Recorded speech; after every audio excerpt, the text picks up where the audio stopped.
ইনোর তো মেইন যে সাফরান থানার মেইন ওসি তো তারার ওনার নাম তো মনির হোসেন, বর্তমান ওসি, যে বর্তমান ওসি। পুলিশ তো আর উনি একজন ওসি আইনের চেয়ারে বসে আইনে করতেছেন, ওনার সামনে আমাকে গালি দিল। আমি কোন অপরাধ করছিলাম না? আমারে মারছে, মারিয়া আমারে বিবস্ত্র করছে, আমার উন্না ফেলাইছে, আমার কামিজ টামিজ এগুলা সেরিয়া।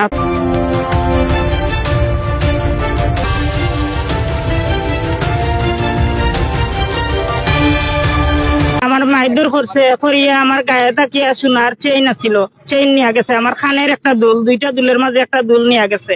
আমার ঘরের তালা ভাঙ্গিয়া আমার কিছু মালামাল নিয়ে গেছে, একটা সেলাইয়ের মেশিন, তারপরে 300 ফুট পাইপ ছিল লোহার, খাম খরানির জন্য রাখতাম পাইপ, এরপরে টলি একটা নিয়ে গেছে, অনেক মাল। তখন অনেক মানুষ আইসে আগাইয়া এলাকার দৌড়ার লাগিয়া। তখন ও করিম হাজারি একটা ছেলে বলছে কেউ আইলে একবারে লাশ ফেলাই দিব, কেউ আর আইছে না। যখন দেখছোই না পায় আমি বিবস্ত্র হয়ে গেছি, আমার কামিজ চিড়া হয়ে গেছে, তখন আফায় গিয়া নামছেন, নামিয়ে আমারে বাঁচাইছেন। তাই উসমানী মেডিকেলও নিয়ে গেছেন, পুলিশেরও ফোন দিচ্ছেন, পুলিশও আইছে, পুলিশে পরামর্শ দিছে উসমানী মেডিকেল নিয়ে যাওয়ার জন্য। উসমানী মেডিকেল যাওয়ার পরে আমি চিকিৎসা নিয়ে আইয়া কোর্টে একটা মামলা করিয়া আমি বাসায় আইছি।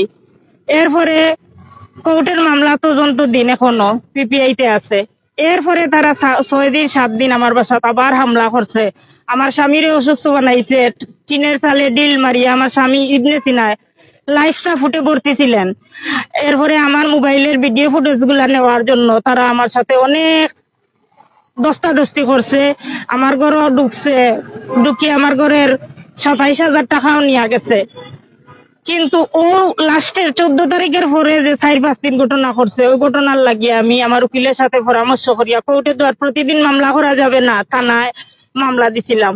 কিন্তু ও বর্তমান ওসি মনির হোসেন উনি আমার মামলায় এফআইআর করেন নাই, আরো উল্টা আমারে অনেক ভয়ভীতি দমক দিতেছেন। আমারে থানায় নিয়ে উনি বলতেছেন কিছু আমার পরিচিত মানুষ, কিছু সাংবাদিক ভাই, তারপরে কিছু উপর লেভেলের আমার মামা এই সেই এরা ফোন দিছিল, দিয়া হয়েছিল এই মামলাটার একটু দেখেন। আমারে উনি থানায় নিয়ে বলেন আমি কত টাকা বিলাইছি, মানুষ এখানে উনারে ডিস্টার্ব দেয় ফোন দিয়া মামলা এফআইআর করার লাগিয়া।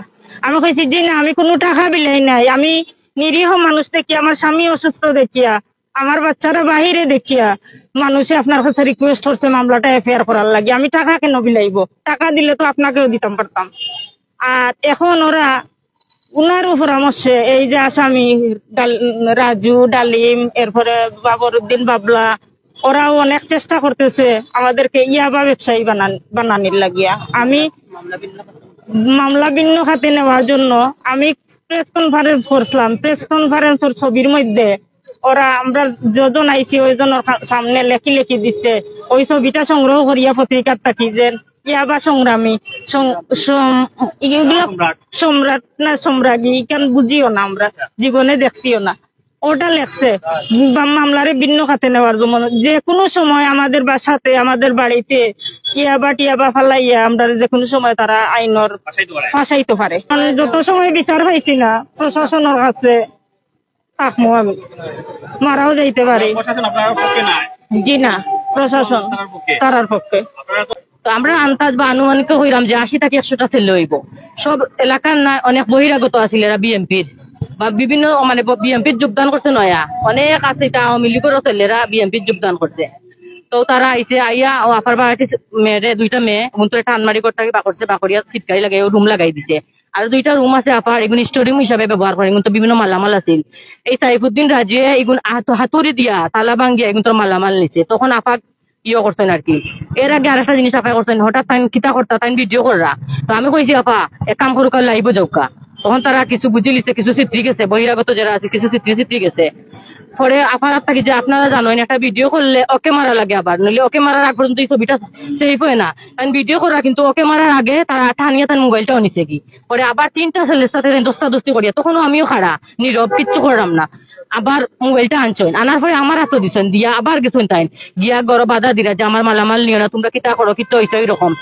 তখন যে আফারে মারলো, আমি লুকাইয়া ওই সাইফুদ্দিন রাজু বাবলা এরা কয় ভিডিও কি করতো, ভিডিও কি করতো, করুক দেখবা আপনারা বুঝবো আমি কিলা লুকাই লুকাই এটা সারাটাই মিলিয়া 3 মিনিট খন্ড খন্ড আমি ভিডিও এগুলো লুকাইয়া করছি, তাও এগুলো লাস্টেরও না ফার্স্টেরও না মাঝখানোর সামান্য আমি ভিডিও করছি করিয়া আমিও খাপড়াম ডরাইয়া দাঁড়াই রয়েছি। পরে দেখি ছেলেরা আফার চুল্লো দড়িয়া উন্নার টান মারছে ফালাইয়া যাও পেট্রো বুকো লাত মারে আর কামিজটাও সিঁড়ি গেছে, কিতা হইতাম আপনার ভিতরে স্বামীজটাও টানি হয়েছে।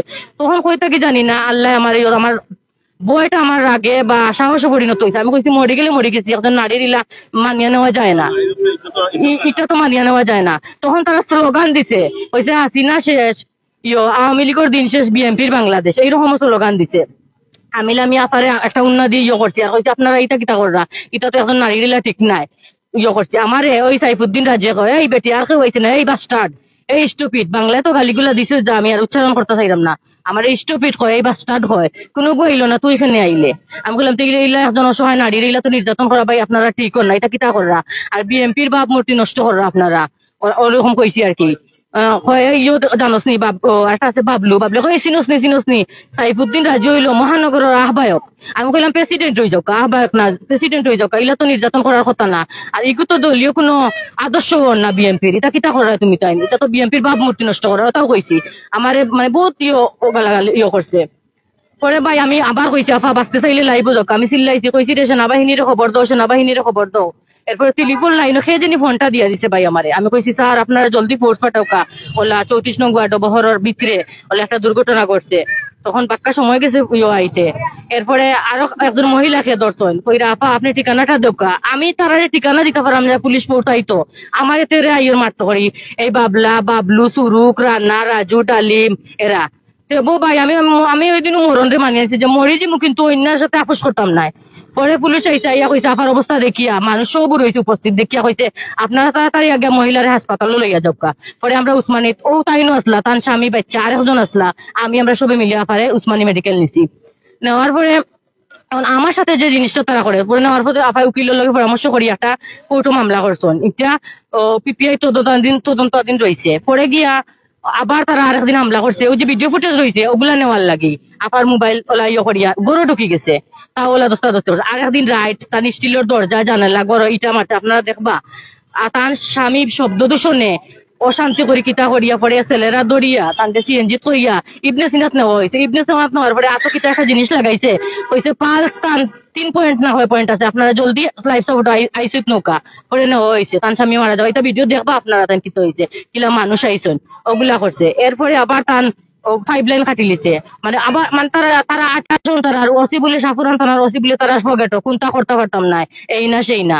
পরে আপা কইলাম কিতা করতাম, সবার পরামর্শ করলো, কইলাম যাবে থানার যাই, আমরা যত থানা তো ফার্স্টে একটা নিরাপত্তা লাগি যাই, থানা তো অভিযোগ করতেন, কোনো সুরাহা হয়েছে না থানার। সেকেন্ড অফিসার ওসিএ এগুইও করছেন না, ইনকোয়ারি করি এফআইআর করেন না, করেন না দলীয় প্রভাব। আর ওই সাবেক সেনাপ্রধান জুবাইর আহমদ জানলাম কিলা আরেকজন মুরব্বী আন্টি আসলা, তার অবস্থা বেশি শীতল দেখিয়ে তান্ডে আমরা ফাটাই দিছি। ওই যে আমেনা বিবি চৌধুরী তান্ডে আমরা ফাটাই দিছি, 4 জন আমরা মহিলা আসলাম। তাইন গেছলা তান একটা মামলা লইয়া দিয়া তার মুকলা বান্ধা তারা চিনছে না। একজন কাউন্সিলর আর জুবাইর আসলা আর ওসির সামনে দাঁড়াইয়া ওই জুবাইরে কইরা মানে সব আছেন আরো সাক্ষী না আছেন, কিন্তু আমি একটা শক্ত অবস্থানে সত্তর লাগে আতা কথা। তখন আর কি আমারে হয়টা করে, তখন ওই জুবাইরে আমার এমন একটা বাসায় গালি দিতেন, উচ্চারণ করতাম ওগুলা, আর না করলেও আপনারা বুঝতে নাই। আমার কইরা এই মাগিরে কই পর্যন্ত নিয়া পৌঁছাই দেখবাই, তাই সাক্ষী ইনটাকে হরে না ওই রকম কইছেন। তখন ও মহিলা মুখ খুলি লিছেন, খুলিয়া কইলা বাবা আপনারা তো এই কথাটা কোয়া ঠিক না, এই মহিলা না থাকতো তাই রাজনামামুন মারা যাইতা, এই মেয়েটাই রাজনামামুনরে বাঁচাইছে আর আপনারা ওলা কররা। তখন তাই একটু হেসে চাই গেছেন এই জুবাইর আহমদ, হেসে চাইয়া তাই ওই মহিলার একটা ভিজিটিং কার্ড দিচ্ছেন, তান দিয়া কইছেন আন্টি একদিন আমার বাসায় চা খাওয়ার যান যেন। ও মহিলাই আমার সপ্তাহ কই দিছেন, তার রেকর্ড আছে। আবার ও ভিজিটিং কার্ডটাও তাই না আমার দিলেছেন, আপনারা দেখাই জুবাইর আহমদের ভিজিটিং কার্ড এখন আমার কাছে আছে।